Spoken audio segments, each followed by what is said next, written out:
കാട്ടാനകളുടെ ആക്രമണം എപ്പോൾ വേണമെങ്കിലും ഉണ്ടായേക്കും എന്ന ഭീതിയിൽ കഴിയുകയാണ് മലപ്പുറം കാളികാവ് ചോക്കാട് 40 സെന്റ് ആദിവാസി നഗറിലെ താമസക്കാർ.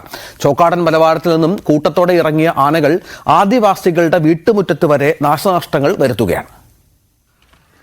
ചോക്കാടൻ മലയിൽ നിന്ന് ഇറങ്ങുന്ന കാട്ടാനക്കൂട്ടം ഓരോ തവണയും ഉണ്ടാക്കുന്ന നാശനഷ്ടങ്ങൾ പ്രദേശവാസികൾക്ക് നൽകുന്നത് കടുത്ത പ്രതിസന്ധിയാണ്. കഴിഞ്ഞ ദിവസം തലനാരിഴയ്ക്കാണ് ആനയുടെ ആക്രമണത്തിൽ നിന്നും ആദിവാസി വൃദ്ധൻ വെള്ളൻ രക്ഷപ്പെട്ടത്. അദ്ദേഹത്തിന്റെ വീടിന്റെ ഓട് ആന ഇളക്കി താഴെയിട്ടു. യാതൊരു വടവില്ലാത്ത രീതിയായി വാതിലൊക്കെ തുറക്കാത്ത രീതിയിൽ അങ്ങനെ ശല്യപ്പെട്ട് അങ്ങനെ തുറന്നു നോക്കുമ്പോ ഇവിടെ മുറിച്ചൊരു ചക്ക ഉണ്ടെന്ന് ആ ചക്കയിടൊക്കെ എടുത്ത് തിന്നാണ്.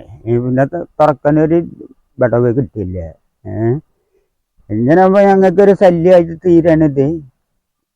കുട്ടികളെ മക്കളൊക്കെ യാത്രയൊക്കെ പുറത്തൊക്കെ ഇറങ്ങുമ്പോൾ മൂത്രം ഒഴിക്കുമ്പോഴേ ഭയങ്കര ആനശല്യമാകുമ്പോ ഭയങ്കര തന്നെ ബുദ്ധിമുട്ടുകളൊക്കെ.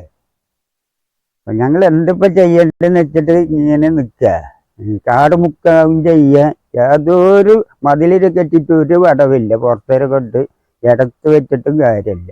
ഇതിപ്പോ ഞങ്ങൾ ചെയ്യണ്ടേ യാതൊരു കോലില്ലാത്ത മാർഗം അയക്കണത്.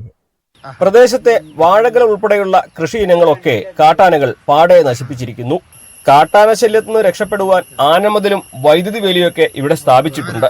എന്നാൽ ആനമതിൽ ചിലയിടങ്ങളിൽ കാട്ടാനകൾ തന്നെ തകർത്തിരിക്കുന്നു. വൈദ്യുതി വേലിയും ഉപയോഗശൂന്യമായ നിലയിലാണ്.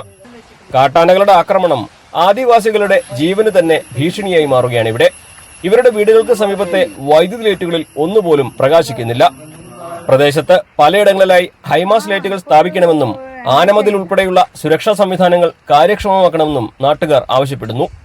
ഇവിടെയുള്ള കുടുംബങ്ങൾക്ക് വൈകുന്നേരം ആയില്ലെങ്കിൽ പുറത്തിറങ്ങാനോ അവർക്ക് വീട്ടിൽ സ്വസ്ഥമായി കിടന്നുറങ്ങാനോ പറ്റാത്ത അവസ്ഥയാണ് ഇപ്പോൾ കണ്ടുവരുന്നത്. നമുക്കറിയാം, നമ്മുടെ വീട്ടിന് മുന്നിൽ ഒരു ആന വന്ന് നിൽക്കുമ്പോൾ നമ്മൾ എത്രത്തോളം ഭയപ്പാടോട് കൂടിയിട്ടാവും വീട്ടിന്റെ ഉള്ളിൽ ഇരിക്കുക എന്നുള്ളത്. കുഞ്ഞു കുട്ടികളടക്കം വീട്ടിൽ മുറ്റത്ത് പുറത്തേക്ക് ഇറങ്ങാൻ പറ്റാത്ത അവസ്ഥ. വീടിന്റെ മുന്നിലുള്ള കവുങ്ങും അതുപോലെ തന്നെ വാഴയും വന്ന് ചവിട്ടി മറിച്ച് വീടിന്റെ ഓടടക്കം ഇളക്കി മറിച്ചുകൊണ്ട് നിൽക്കുന്ന ഈ ഒരു അവസ്ഥയാണ് ഇപ്പൊ ഇന്നിവിടെ കണ്ടുകൊണ്ടിരിക്കുന്നത്. ഇന്നലെ രാത്രിയും ആന വന്നിട്ടുണ്ട്, അതുപോലെ തന്നെ മിനിഞ്ഞാന്ന് വന്നിട്ടുണ്ട്. ഇവിടെ ആർക്കെങ്കിലും എന്തെങ്കിലും സംഭവിച്ചു കഴിഞ്ഞതിന് ശേഷം അധികാരികളെ ഇറങ്ങിയിട്ട് കാര്യമില്ല. ജില്ലയിൽ ഏറ്റവും കൂടുതൽ ആദിവാസികൾ താമസിക്കുന്ന സ്ഥലമാണ് 40 സെന്റ്. ഇവിടെ കുട്ടികളും സ്ത്രീകളും ഉൾപ്പെടുന്ന 200-ലധികം കുടുംബങ്ങളാണ് താമസിക്കുന്നത്. വന്യജീവി ആക്രമണം തടയാൻ ഉചിതമായ നടപടി സ്വീകരിക്കാൻ അധികൃതർ വൈകില്ല എന്ന പ്രതീക്ഷയിലാണ് ഇവിടുത്തുകാർ. ന്യൂസ് 18 മലപ്പുറം.